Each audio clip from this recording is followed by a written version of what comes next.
Alors maintenant on va voir également que Flexbox c'est le meilleur ami des barres de navigation. Vous allez voir qu'on peut faire plein de choses avec les barres de navigation et Flexbox très facilement. Alors il est où mon truc? Ici, très bien.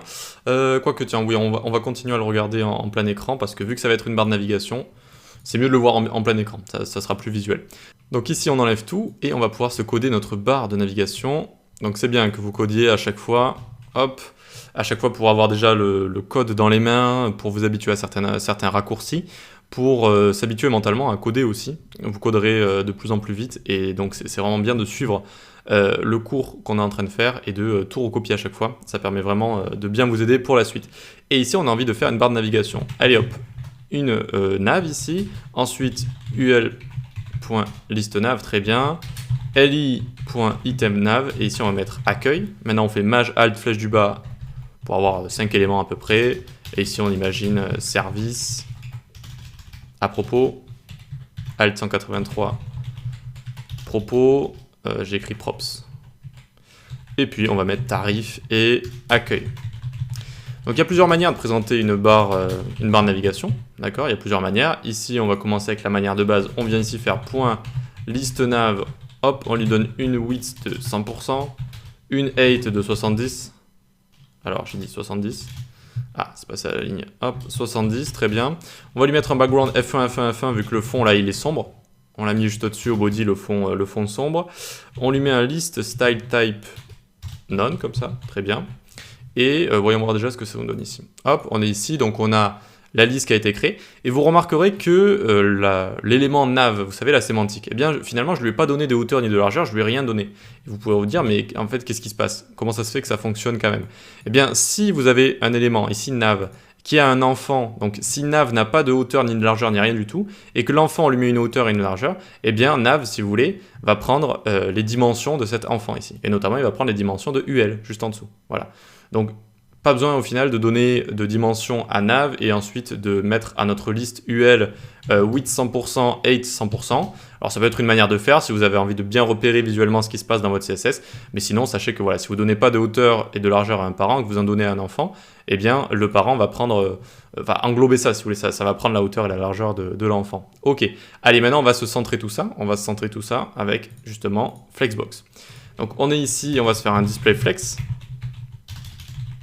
Justify Content Center et Align Item Center. On centre sur le main axis et le cross axis, sur X et sur Y. Et voilà, super facilement, comment on centre comme ça nos éléments ici de notre navigation. Donc on va juste les styliser un peu histoire de mieux y voir. Et sachez ici que j'ai pas mis de lien. Hein. Normalement on met des liens évidemment pour que lorsqu'on clique dessus, ça nous fasse nous diriger dans notre site. Mais ici, bon, pas besoin vu que c'est juste un exemple. Donc listeNav très bien. ItemNav à chaque fois on va leur mettre un font size plus grand, 25 pixels. Et margin 0 en haut et en bas, 10 pixels à gauche et à droite, ok. Voyons voir ce que ça nous donne ici. Très bien, on a tous nos éléments ici. Une barre de navigation classique, mais centrée au milieu.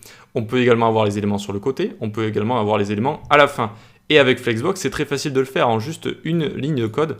On vient ici, au lieu d'avoir Justify Content Center, on peut faire Flex End par exemple, pour l'avoir à la fin. Et donc regardez, hop, on a tous nos éléments qui sont ici. On peut avoir également Flex Start si on le veut au début ici. Donc ça va le mettre au début. Et ce qu'on peut également faire, on va remettre à Center. Center ici. Et on aurait envie d'avoir un de nos items ici qui soit sur le côté. Comment on fait?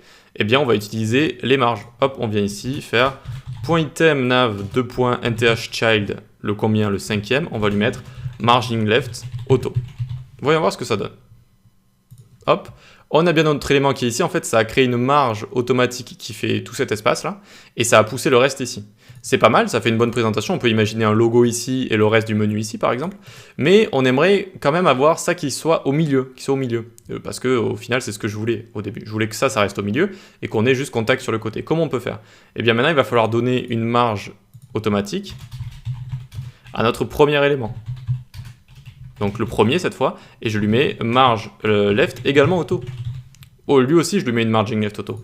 Donc très bien, on a nos éléments ici qui sont bien centrés. Comment on pourrait avoir contact qui se situe juste ici, tout à droite, et le reste qui se situe au début? Eh bien ça se fait assez facilement, on vient ici faire .itemNav 2.nthchild, le cinquième élément de notre liste, et on lui met justement margin left auto ici. Margin left auto, aussi simple que ça, et regardez, tac, c'est venu se placer tout à droite, ça a créé une grande marge automatique ici, et le reste du menu là. Ça peut être une façon de présenter un menu également. Comment on pourrait faire pour avoir le menu centré au milieu, contact à droite, accueil à gauche ici. Donc comment on va faire ça? On vient ici, et on vient cibler le premier élément, point item, et donc cette fois le premier, non pas le cinquième, tac, et on vient lui mettre, lui, un margin right auto. Et hop, on a bien ici accueil qui est là, service à propos tarif et contact qui est juste ici. Vous voyez, et donc c'est relativement facile de placer les différents éléments de notre menu à gauche, à droite, un élément à gauche, tous les éléments à droite ou inversement comme ça, avec tout ce qui est marge et la position avec justify content, center, flex end, flex start, etc., etc. Voilà, on peut passer à la suite.